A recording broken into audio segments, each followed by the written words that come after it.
Hello, good morning, praise the Lord and सभी को जय मसीह की। और आज के डिवोशनल मैसेज में हम देखेंगे कि हम कैसे संकट के समय में भी प्रभु में आनंदित रह सकते हैं।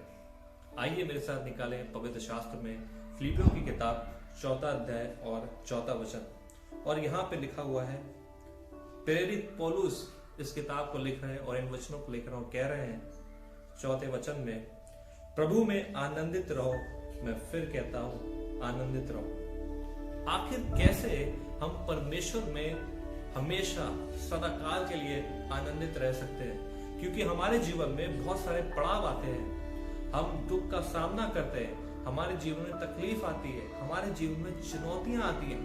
तो कैसे जब हम इतनी सारी चीजों का सामना कर रहे हैं तो उसमें हम कैसे आनंदित रह सकते हैं? लेकिन पौलुस लिख रहे हैं, प्रभु में आनंदित रहो।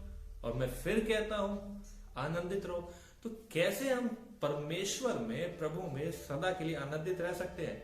अगर आप इस दुनिया में देखेंगे तो इस दुनिया में बहुत सारा दुख है, इस दुनिया में बहुत सारा सफरिंग है, लोग परेशान हैं,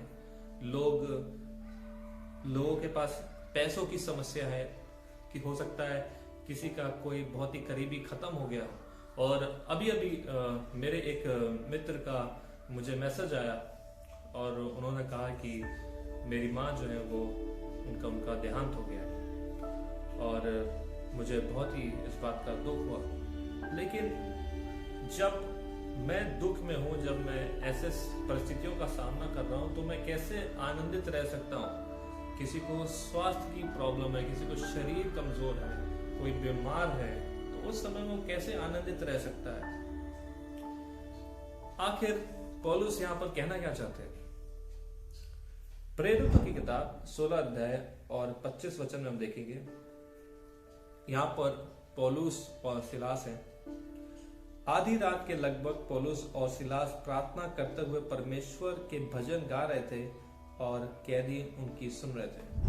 और ये बहुत ही अच्छा उदाहरण है आपके लिए और हमारे लिए भी, हम सबके लिए भी, कि पौलुस और सिलास इस समय कहां पर है? वो जेल में है यहाँ पर इस अध्याय में, और वो परमेश्वर के भजन गा रहे हैं, वो परमेश्वर की आराधना कर रहे हैं, वो परमेश्वर की स्तुति कर रहे हैं। और जो और कैदी हैं जो वहां पर मौजूद हैं उनके साथ, वो सब कैदी उनकी इस आराधना को, उनकी इस वर्शिप एक्ट को सुन पा रहे हैं। हमारे जीवन में भी हो सकता है बहुत सारे चैलेंजेस, चुनौतियां, बहुत सारा दुख, बहुत संकट आता है और हम सबके जीवन में आता है। लेकिन उस दुख का, उस परिस्थितियों का हम किस रीति से सामना करते हैं, ये हमारे लिए बहुत ही इंपॉर्टेंट बात है, बहुत ही महत्वपूर्ण बात है। अगर परमेश्वर में आप हैं तो आप उसमें सदा आनंदित रहेंगे। अगर आप परमेश्वर को करीब से जानते हैं तो आप सदा आनंदित रहेंगे। अगर परमेश्वर का वचन आपके अंदर मौजूद है तो आप सदा आनंदित रहेंगे। अगर आपकी अगुवाई पवित्र आत्मा के द्वारा हो रही है तो आप सदा आनंदित रहेंगे। अगर आप चर्च लगातार जा रहे हैं तो आप आनंदित रहेंगे। परमेश्वर का वचन बताता है, यीशु की किताब 1 अध्याय और 3 वचन में लिखा हुआ है कि हम स्वर्गीय स्थानों पर बैठाए गए और हमें सारी आत्मिक आशीषों से हमें नवाजा गया है। सारी आत्मिक आशीषें हमारे पास है, और जो हमारा भविष्य है वो हम स्वर्गीय स्थानों पर बैठाए गए हैं। ये नहीं लिखा है कि हम बैठाए जाएंगे, ये लिखा हुआ है कि हम बैठाए गए already. So in Christ we are seated in the heavenly places. तो यीशु मसीह में स्वर्गीय स्थानों पर बैठाए गए हैं और ये हमारा भविष्य है। हो सकता है कि हमारे जीवन में बहुत सारी परेशानियां आ रही हो और हम बहुत सारी चुनौतियों का सामना कर रहे हो, बहुत सारा दुख है हमारे जीवन में, लेकिन परमेश्वर का वचन हमें कहता है कि प्रभु में आनंदित रहो। मैं फिर कहता हूं, उसमें आनंदित रहो। एक और बहुत अच्छा उदाहरण है, और वो उदाहरण है अय्यूब की किताब से 1 अध्याय और उसके 20 और 21 वचन में। यहाँ पर अय्यूब ने अपना सब कुछ खो दिया है, उसके बच्चों की मृत्यु हो चुकी है, और उसकी पत्नी भी अय्यूब के पास आकर कहती है कि तुम परमेश्वर पर दोष लगाओ, परमेश्वर को हाय कहो और मर जाओ। अय्यूब कहता है 20 और 21 वचन में, तब अय्यूब उठा और बागा फाड़ सिर मुड़वा कर भूमि पर गिरा और दंडवत करके कहा, मैं अपनी माँ के पेट से नंगा निकला और वहीं नंगा लौट जाऊंगा। यहोवा ने दिया और यहोवा ने लिया, यहोवा का नाम धन्य है।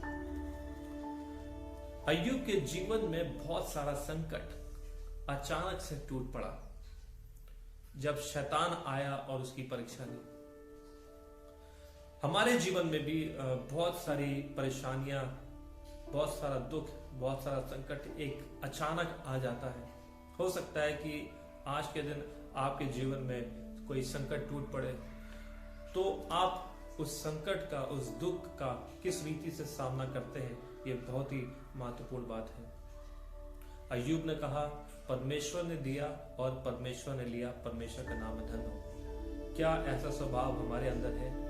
क्या हम अपने दुख में भी प्रभु यीशु मसीह में आनंदित रह सकते हैं? और जवाब है हाँ, हम रह सकते हैं। हम परमेश्वर में आनंदित रह सकते हैं क्योंकि हम जानते हैं कि हम जिसके हाथों में हैं वो हमारा स्वर्गीय पिता है। हम जानते हैं कि हमारे परमेश्वर की हथेली पर हमारा नाम लिखा हुआ है। हम जानते हैं कि मेमने की पुस्तक में हमारा नाम दर्ज करा गया है। हम जानते हैं कि हमें एक दिन इनाम मिलेगा। हम इस बात को जानते हैं कि परमेश्वर एक दिन आएगा और हमसे कहेगा, ये मेरे विश्वास योग्य दास।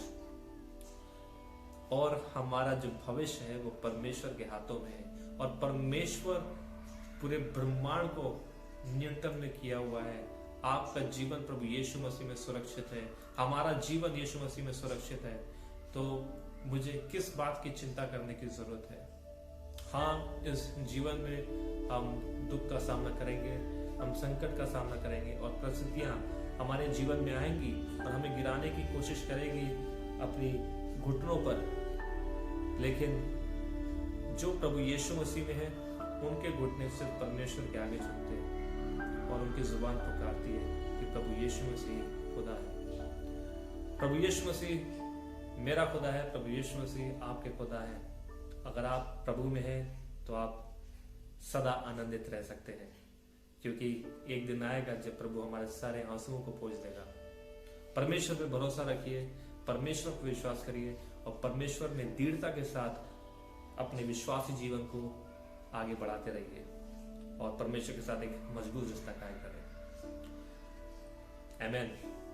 अगर आपको ये वीडियो पसंद आई है तो इसको प्लीज लाइक करें, सब्सक्राइब करें और अपने दोस्तों के साथ इसको साझा करें। Thank you.